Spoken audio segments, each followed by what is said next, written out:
Hello everyone, मैं S के सिंह। आज मैं बात करने वाला हूँ, काफ़ी इम्पोर्टेंट टॉपिक है, काफ़ी ये इन्फॉर्मेटिव वीडियो रहेगा वैसे स्टूडेंट के लिए जो नीट पीजी 2021 के लिए काउंसलिंग में पार्टिसिपेट करेंगे। ये मैं काउंसलिंग से पहले वीडियो इसलिए बनाया हूँ क्योंकि हर साल ज़्यादा तादाद में स्टूडेंट होते हैं जो ये गलतियाँ करते हैं। इस गलती के कारण क्या होता है कि उन्हें जो सीट मिलना चाहिए था वो सीट से वंचित रह जाते हैं। तो इसका मेन रीज़न क्या है? इसका मेन रीज़न ये है कि वैसे स्टूडेंट जो जिन्हें राउंड 1 में या राउंड 2 में जो सीट मिल जाना चाहिए था उस सीट के लिए वो मॉप अप राउंड में पार्टिसिपेट करते हैं, तब तक वो सीट उनके हाथ से निकल गई होती है।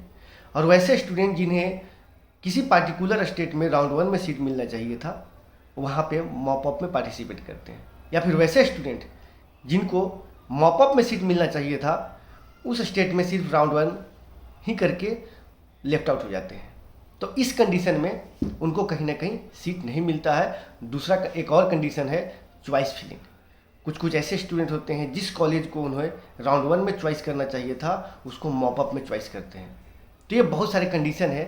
चॉइस फिलिंग के दौरान जो स्टूडेंट गलतियां करते हैं उसके बारे में भी मैं आपको जिक्र करूंगा। इससे पहले यदि आप नए हैं लाइक कीजिए, सब्सक्राइब कीजिए और साथ में आप सब्सक्राइब भी करें और बेल आइकन को भी क्लिक करें।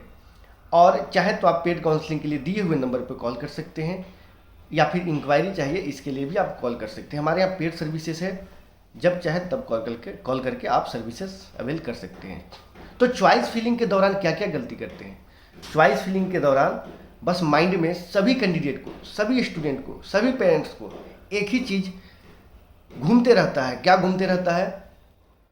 पहला घूमते रहता है कि कॉलेज बहुत अच्छा होना चाहिए, फैकल्टी कॉलेज में अच्छे होने चाहिए, ओल्ड कॉलेज होना चाहिए, लोकेशन भी अच्छा होना चाहिए, काफ़ी एक्सपीरियंस कॉलेज होना चाहिए, कॉलेज का फी कम होना चाहिए, बजट बहुत कम होना चाहिए, कॉलेज परमिटेड नहीं रिकॉग्नाइज होना चाहिए और साथ में कॉलेज का ट्यूशन फी कम होना चाहिए, कॉलेज में पेशेंट लोड काफ़ी अच्छा होना चाहिए, कॉलेज के अंदर आईसीयू ज़्यादा होना चाहिए, ओपीडी ज़्यादा होना चाहिए, है ना, हैंड्स ऑन अच्छे होने चाहिए। ये सारे चीज़ें अच्छी होने चाहिए और इसके आधार पे वो चॉइस फिलिंग करते हैं। यानी कि एक भी बुराई पसंद नहीं करते, क्योंकि आपको पता है कि इंडिया में जितने भी कॉलेज हैं वो 10-5 कॉलेज को छोड़ के सभी में कुछ ना कुछ बुराइयां हैं, ठीक है। लेकिन हम इस अच्छाई को देखने के चक्कर में हमें जो कॉलेज मिलना चाहिए उस कॉलेज से हाथ धो बैठते हैं। जिस कॉलेज को हमको राउंड 1 में सीट मिलना चाहिए था, जिसको हम राउंड 1 में चॉइस डालना चाहिए था, उसको राउंड 1 में न डाल के हम मॉप अप में डालते हैं। और इसका नतीजा क्या आता है कि जो सीट आपको मिलना चाहिए था वो सीट नहीं मिलता है, हमें नेक्स्ट ईयर के लिए जाना पड़ता है। ये रीज़न क्या है? क्योंकि आप सीनियर फैकल्टीज जहाँ पढ़ते हैं वो बताते हैं, बहुत सारे यूट्यूबर आपको यही फैक्ट बताते हैं कि इस तरीके से सेलेक्ट करना चाहिए। बहुत सारे लेक्चर आपको मिलेंगे, उस लेक्चर में भी यही बताई जाती है। आपको सीनियर जो होंगे वो भी यही चीज़ बताते हैं। तो ये इसलिए बताते हैं, इसका बताने का मेन मोटिव क्या है ये हम समझने की कोशिश नहीं करते हैं। ये बताने का मेन मोटिव वो है कि टॉप टू बॉटम, यानी कि जब आप चॉइस प्रेफरेंस को फिल करते हैं तो जो बेस्ट कॉलेज है जिसमें सारे गुण हैं, जिसमें सारे क्वालिटी है, उसको ऊपर रखिए। जिसमें सारे क्वालिटी नहीं है उसको नीचे डाल सकते हैं, जहाँ तक आप जा सकते हैं, जहाँ तक आपकी क्षमता है कि जिस कॉलेज तक आप सेलेक्ट कर सकते हैं। बाय द वे, आपको जो सीट मिलना चाहिए था, अगर वो सीट आपको हाथ से निकल जाती है लेकिन बाद में आप पछतावा करते हैं, इससे कोई रिजल्ट नहीं मिलने वाला है। तो चलिए स्टार्ट करते हैं। ये हर साल बच्चों के साथ ऐसा होता है और बाद में कहीं ना कहीं वो पछतावा करते हैं। और हमारे पास कॉल भी आता है, बहुत सारे ऐसे बच्चों को कॉल आता है कि सर हमको तो राउंड 1 में मिल जाना चाहिए था, मिल जाता, और काफ़ी वो नर्वस रहते हैं और उदास रहते हैं। तो आपको एक चीज़ बता दूं कि हर चीज़ हर पर्सन को नहीं समझा सकते हैं, नहीं बता सकते हैं। ये आपका खुद पर्सनल नॉलेज भी होना चाहिए। अगर हम चीज़ों को समझ नहीं पाए और लास्ट ईयर और इसके लास्ट ईयर के चीज़ों को ही कॉपी करते रह गए तो आपको समझिए कितना बड़ा नुकसान होते चला जाएगा।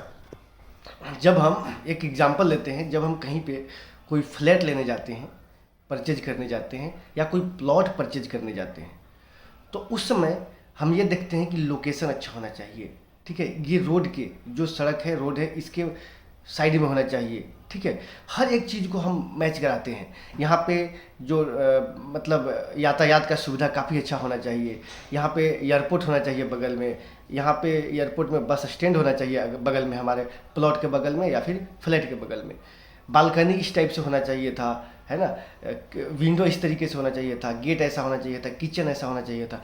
लेकिन कुछ ना कुछ मिसिंग जरूर होती है, मतलब प्रॉपर नहीं मिलता है। तो आप चीज़ों को समझने की कोशिश कीजिए, जो मैं आपको एग्जांपल देकर समझा रहा हूँ। जो बंदा जैसा होता है या जो पर्सन जैसे होते हैं वैसा ही चीज़ें मिलती है। इसका मतलब ये नहीं कि हम जो चाहे वो ले लेंगे, ठीक है। यानी कि मेरा कहने का मतलब ये है कि आपका जैसा स्कोर है वैसा ही कॉलेज मिलेगा। तो आप अपने स्कोर, अपने रैंक के आधार पे कॉलेज सेलेक्ट कीजिए। पता चल रहा है कि आपके जो स्कोर आया, आपको जो रैंक आया, उस रैंक पे कुछ और कॉलेज मिलना चाहिए था, लेकिन हम उस कॉलेज को ऐड ऑन नहीं किए, चॉइस नहीं किए। मैं वैसे कॉलेज को चॉइस किया जो कॉलेज हमारा नाम में है ही नहीं, हमारे लिस्ट में है ही नहीं, जो मिल ही नहीं सकता है। तो वैसे कॉलेज को चॉइस करने से क्या फ़ायदा। तो आप उस कॉलेज को चॉइस कीजिए जो आपके रैंक में मिल सकता है। हाँ, ये कीजिए कि तो मतलब फर्स्ट प्रायोरिटी में, सेकंड प्रायोरिटी में ऊपर से अच्छे कॉलेज होना चाहिए और नीचे की ओर थोड़ा सा मतलब ऊपर अच्छे होना चाहिए, नीचे मतलब उस कॉलेज के लेवल के अनुसार, मतलब कमज़ोर कॉलेज, वीक कॉलेज होगा तो चलेगा, ठीक है। कोई तो कॉलेज मिल जाए। तो ये आपको माइंड को सेट करना है। सबसे पहले मैं लो स्कोरर स्टूडेंट को बात करता हूँ, जिनका स्कोर जस्ट क्वालिफाइड यानी कि 250 आएगा या फिर 300 आएगा या 350 आएगा। उनको भी डिमांड काफ़ी अच्छा कॉलेज का होता है, लेकिन बजट नहीं होता है कुछ कुछ स्टूडेंट का, और कुछ कुछ स्टूडेंट का बजट भी होता है और स्कोर भी कम होता है। तो इसके बारे में मैं आपको बता रहा हूँ। यानी कि जिनका नीट स्कोर कम आता है वो भी यही चाहते हैं कि हमें बेस्ट कॉलेज मिले, लेकिन उनका स्कोर जो है बेस्ट कॉलेज के लायक नहीं होता है। लेकिन अगर उनका बजट सही होता है तो बिल्कुल बेस्ट कॉलेज ले सकते हैं। तो यहाँ पर भी कहीं ना कहीं स्टूडेंट गलती करते हैं, जिनका स्कोर कम है और वो बेस्ट कॉलेज या फिर बिल्कुल लो बजट के प्राइवेट कॉलेज सर्च करते हैं या डीम्ड सर्च करते हैं। इस कंडीशन में उनके पास बजट भी होता है, लेकिन फिर भी वो कम बजट का सर्च करते हैं। इस कंडीशन में क्या होता है कि जो सीटें राउंड 1 में मिलना चाहिए था वो भी निकल गया, राउंड 2 में भी निकल गया, और उन्हें मॉपअप राउंड में मतलब जियो और मरो के सहारे से काउंसलिंग करना पड़ता है। मिल गया तो बहुत अच्छा, नहीं मिला तो कोई बात नहीं। और उस कंडीशन में क्या होता है, मॉपअप राउंड में जो सीट उनको 60 और 70 लाख के फुल पैकेज में सीटें मिलना चाहिए था, वो सीटें लगभग 1 CR प्लस करते हुए नजर आता है। तो ये गलती आप क्यों करते हैं? जब आपका वही कॉलेज, सेम कॉलेज, उसी क्वालिटी कॉलेज, साथ उससे अच्छा भी कॉलेज आपको राउंड 1 या राउंड 2 में मिल सकता था, और आपको लगभग 60 या 70 लाख का पैकेजेस मिल रहा था, लेकिन आपकी एक गलती की वजह से उससे भी गंदा कॉलेज मिला और आपका जो फी था, बजट था, वो 1 CR प्लस चला गया, यानी कि 1 करोड़ से भी ज़्यादा चला गया। जो कॉलेज आपको 20 लाख पर एनम में मिलना चाहिए था, वो आपको सीधे 40 लाख पर एनम में मिल गया। तो इन सारी चीज़ों को जरूर आप एनालाइज कीजिए। तो आपको एक गलती की वजह से जो कॉलेज मिलना चाहिए था नहीं मिलता है। काउंसलिंग देखिए आपसे मिलता जुलता है, काउंसलिंग आपसे मिलता जुलता है, आपका नंबर भी आपसे मिलता जुलता है। काउंसलिंग का मेन मतलब यही होता है, मकसद होता है कि आपका स्कोर कहाँ तक है, आपको किस तरीके से चॉइसेस डालना चाहिए, कैसे काउंसलिंग करना चाहिए, कौन कौन से स्टेट में जाना चाहिए अगर स्कोर कम है तो। इन सारी चीज़ों को पहले से डिसाइड करके रखना।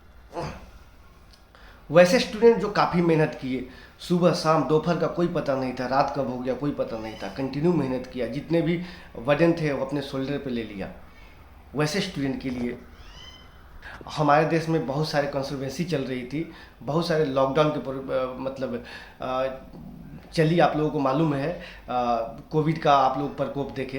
तो इस तरीके से कहीं ना कहीं झेलते हुए भी लगातार मेहनत के बावजूद कहीं ध्यान नहीं दिए, कहीं भटके नहीं, और इसके बाद क्या खमियाजा भुगत ये हुआ कि उनका आज नीट का एग्ज़ाम अच्छा हुआ, रिजल्ट भी अच्छा आने वाला है।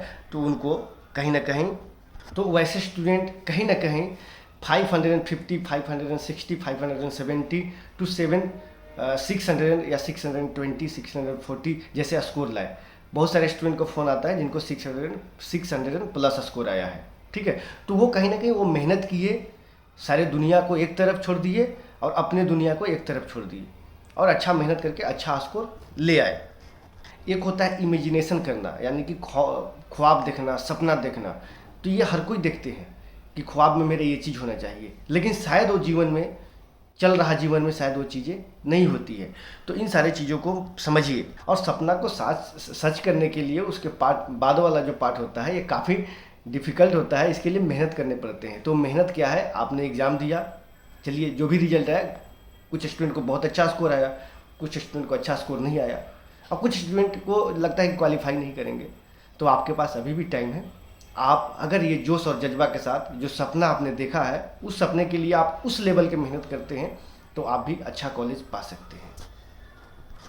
तो वैसे स्टूडेंट जो काफ़ी मेहनत किए, जो वो सपने देखे थे, उस सपने के अकॉर्डिंग वो अपने मेहनत में रंग लाए। काफ़ी अच्छा मेहनत करने के बाद उनका स्कोर लगभग 600 प्लस या 580 के नियर अबाउट स्कोर आया, और उनको अच्छे कॉलेज भी मिलेंगे और इंजॉय मस्ती भी साथ में कर रहे हैं।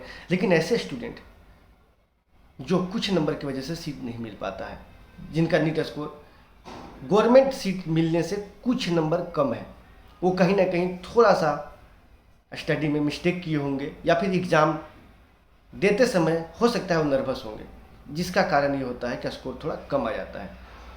तो इस कंडीशन में वो यही बोलते हैं कि काश थोड़ा सा और नंबर हो जाता तो मेरा ये सीट मिल जाता, शायद कटअप थोड़ा और डाउन चला जाता तो हमारा ये सीट मिल जाता। तो ये जो है कहीं ना कहीं वो किस ब्लेम करते हैं, या फिर काउंसलिंग डिपार्टमेंट को ब्लेम करते हैं, या खुद को ब्लेम करते हैं, या फिर किसी को भी ब्लेम करते हैं। तो ये ब्लेम करने से कोई फ़ायदा नहीं। काश आप उस लेवल का मेहनत कर दिए होते थोड़ा सा, तो ये 5-10 नंबर कम आया, हो सकता है कि आप 50 नंबर ज़्यादा भी ला सकते थे। एक ऐसी सच होती है जिसे हम एक्सेप्ट नहीं करते हैं, ठीक है। उस सच को एक्सेप्ट करने के लिए कहीं ना कहीं अपने ऊपर, यानी कि खुद के शोल्डर पे वो गलतियों को रखना चाहिए, तभी आप एक अच्छा स्कोर, हो सकता है इस बार नहीं आया तो अगले साल अच्छे स्कोर ला सकते हैं। और यदि आपका स्कोर अच्छा है, और गवर्नमेंट के लिए आप चॉइस कर रहे हैं, लेकिन आप वैसे जो टॉप कॉलेज के गवर्नमेंट को चॉइसेस कर रहे हैं, लेकिन हो सकता है कि ये सीट आपके रैंक पे, क्योंकि अभी तक आप लोग एनालाइज कर चुके होंगे पिछले साल के कट ऑफ, या इसके पिछले साल के कट ऑफ, या फिर इस बार क्या कट ऑफ जाने वाले हैं, ये भी आप बहुत सारे वीडियो देखे होंगे। तो आपको एनालाइज हो गया होगा कि कौन से कॉलेज हमको कितने स्कोर पे मिल सकती है गवर्नमेंट में। अगर बाय द वे आप अगर चॉइस फिलिंग कर रहे हैं, तो कुछ ऐसे कॉलेज जो आपको चॉइस में नहीं है, जो आपने सेलेक्ट किया है, उस सिलेक्शन लिस्ट में आपका वो कॉलेज का लिस्ट नेम नहीं है, तो आप पहले तो टॉप में आप इन कॉलेजेस को रखिए जो कॉलेज को आपने लिस्टेड किया है। लेकिन इसके अलावा जो कॉलेज हैं वो आप रखिए बैकअप के लिए, कुछ कॉलेजेस को नीचे अरेंज करके रखिए, ताकि आपको ये गलती जो हर साल स्टूडेंट करते हैं, और इसका खमियाजा ये होता है कि जो सीट मिलना चाहिए था वो उनके हाथ से निकल गया होता है, वो फिर से आपके साथ ना हो। जो आपको मिल सकता है उसके आधार से ही आप चॉइस करें। वैसे स्टूडेंट जिनको लगता है कि गवर्नमेंट नहीं मिल सकता है, तो आप गवर्नमेंट के लिए भी काउंसलिंग कीजिए, लेकिन आपको प्राइवेट की तरफ मूव कर जाना चाहिए राउंड 1 से ही, क्योंकि आप समझ चुके होंगे कि आपको राउंड 1 में ही 100% आपको पता चल जाएगा कि आपको सीट क्या गवर्नमेंट मिल पाएगी या नहीं। इसलिए राउंड 1 से ही आप प्राइवेट को भी सर्च कीजिए, क्योंकि राउंड 1 की जो काउंसलिंग होती है उसमें फ्री एग्जिट होती है, ठीक है। राउंड 1 में आप अगर कॉलेज मिल भी जाता है तो आप उसको छोड़ेंगे तो किसी भी तरीके की कोई प्रॉब्लम नहीं हो सकती है, ठीक है। और यदि आपको स्कोर अच्छा है, प्राइवेट सीट के लिए आप अफोर्ड नहीं कर पाएंगे, यानी कि आपके पास बजट बिल्कुल नहीं है, फंड बिल्कुल नहीं है, तो इस कंडीशन में क्या होगा कि आपको अगर लोअर क्लिनिकल ब्रांच अगर पसंद है तो वो एक्सेप्ट कर सकते हैं, या फिर आपको नॉन क्लिनिकल पसंद है तो वो आप एक्सेप्ट कर सकते हैं। अदरवाइज आप बिल्कुल दिल से लगन के साथ नेक्स्ट ईयर के लिए प्रिपरेशन करें, ताकि हो सकता है इससे अच्छा स्कोर करके आप अच्छे कॉलेज ले सकते हैं। जिनको गवर्नमेंट सीट से चूक गए, यानी कि वैसे स्टूडेंट जिनका स्कोर अच्छा था वो सीट ले चुके थे, और इसके अलावा जिनका स्कोर थोड़ा सा कम था उनको सीट नहीं मिला, कुछ नंबर की वजह से चूक गए, तो आप सीधा प्राइवेट की तरफ मूव कीजिए, सीधा आप प्राइवेट का ही सहारा लीजिए। अगर यदि आपके स्टेट में अगर सेमी गवर्नमेंट की सीट है या लो बजट के प्राइवेट कॉलेज है, वहाँ ट्राई कीजिए। यदि आपके स्टेट में अगर लो बजट के प्राइवेट कॉलेज या सेमी गवर्नमेंट की कोई सीट नहीं है, तो आप जितने भी ओपन स्टेट है जहाँ प्राइवेट कॉलेज की सीटें अवेलेबल हैं, जहाँ सस्ते में आपको मिल सकती है, उस स्टेट को आप अपनाइए, उस स्टेट को आप काउंसलिंग के लिए पार्टिसिपेट कीजिए, उस स्टेट के लिए आप रिसर्च कीजिए, सर्वे कीजिए क्या है ट्यूशन फी, कॉलेज का क्वालिटी क्या है। लेकिन क्वालिटी में आपको बताया कि अगर कॉलेज के सारे अच्छाइयों को अगर आप सर्च करेंगे, सारे अच्छाइयों को अगर आप ढूंढेंगे और आपका स्कोर कम है और बजट भी कम है, तो इस कंडीशन में आपको यही हो सकता है कि आप जो मैं कंटिन्यू बताते आ रहा हूँ, जो हर साल स्टूडेंट के साथ होता है, जो सीट आपको मिलना चाहिए था वो सीट आपको हाथ से निकल जाएगा। इसके लिए आप प्रॉपर काउंसलिंग को समझिए। अगर आपका स्कोर बहुत अच्छा है तो गवर्नमेंट के लिए कीजिए, अगर स्कोर आपको थोड़ा कम है यानी कि बॉर्डर लाइन पे है तो आप गवर्नमेंट के साथ प्राइवेट के लिए कीजिए। यदि आपका स्कोर बिल्कुल ही कम है यानी कि जस्ट क्वालिफाइड है तो आप कहीं ना कहीं ब्रांच देखिए कि आपका इस स्कोर पे ब्रांच क्या चाहिए, इस स्कोर पे कौन से ब्रांच के लिए कितने बजट जाएंगे, डीम्ड में या प्राइवेट में, कौन से स्टेट में जाए। अगर मान लीजिए हमारा स्टेट डोमिसाइल स्टेट है, यहाँ पे बजट काफ़ी ज़्यादा है तो हम दूसरे स्टेट को भी ट्राई करते हैं, ठीक है, तीसरे स्टेट को ट्राई करते हैं। क्योंकि जब आप काउंसलिंग करते हैं तो पहला नंबर आपको रजिस्ट्रेशन अमाउंट लगता है, इसके बाद सिक्योरिटी अमाउंट पे करना होता है। तो यदि आप गलती से 4-5 स्टेट के लिए रजिस्ट्रेशन कराएंगे तो लगभग 10 लाख रुपीज़ आपका सिक्योरिटी अमाउंट जब्त हो जाएंगे। तो सिक्योरिटी, अगर आपके पास बजट कम है तो सोच समझ के काउंसलिंग करना है, उसी स्टेट में कीजिए जहां आपको पॉसिबिलिटी है। कुछ कुछ ऐसे स्टेट है जहां राउंड 1 में सीट मिलने की चांसेस होती है, कुछ कुछ ऐसे स्टेट है जहां राउंड 2 में सीट मिलने की चांसेस होती है लो स्कोर वाले को, लेकिन कुछ कुछ ऐसे भी स्टेट है जहां राउंड 1 राउंड 2 में आपको कोई चांस नहीं होगा लेकिन मॉपअप में चांस हो सकती है। कुछ कुछ ऐसे स्टेट है जहां राउंड 1 राउंड 2 या फिर मॉपअप में सीट नहीं मिलने की चांसेस होती है, जिनका स्कोर कम है लेकिन स्टे वैकेंसी में चांसेस बन जाती है। आप एक बार फिर से मैं दोहरा देता हूं, जिनका स्कोर बहुत अच्छा है तो उनको बहुत अच्छा ही सीट मिलेगा, जिनका स्कोर ऑन एवरेज है तो उनको गवर्नमेंट और प्राइवेट की तरफ मूव करना होगा, गवर्नमेंट प्राइवेट दोनों का काउंसलिंग करना होगा बैलेंस बना के। जिनका स्कोर जस्ट क्वालिफाइड है तो उनके अगर बजट है यानी कि स्कोर कम है और बजट अच्छा है तो आप बेस्ट कॉलेज ले सकते हैं, लेकिन जिनका स्कोर भी कम है और बजट भी कम है तो आपको कॉलेज के साथ कॉम्प्रोमाइज़ करना पड़ेगा या फिर स्टेट के साथ कॉम्प्रोमाइज़ करना पड़ेगा, ये तो करना ही पड़ेगा। जी हाँ दोस्तों, यदि आपको ये वीडियो पसंद आया होगा तो प्लीज़ आप लाइक बटन को क्लिक करें, सब्सक्राइब करें और शेयर भी करें उन स्टूडेंट तक जिनको ये इन्फॉर्मेशन मिले और ये गलती बार बार ना दोहराएं। फिलहाल आप लोग को अगर काउंसलिंग सपोर्ट चाहिए, गाइडेंस चाहिए तो हमारे यहाँ पेड सर्विस है, चाहे तो अवेल कर सकते हैं। फिलहाल आज की वीडियो में इतना ही। Thanks for watching.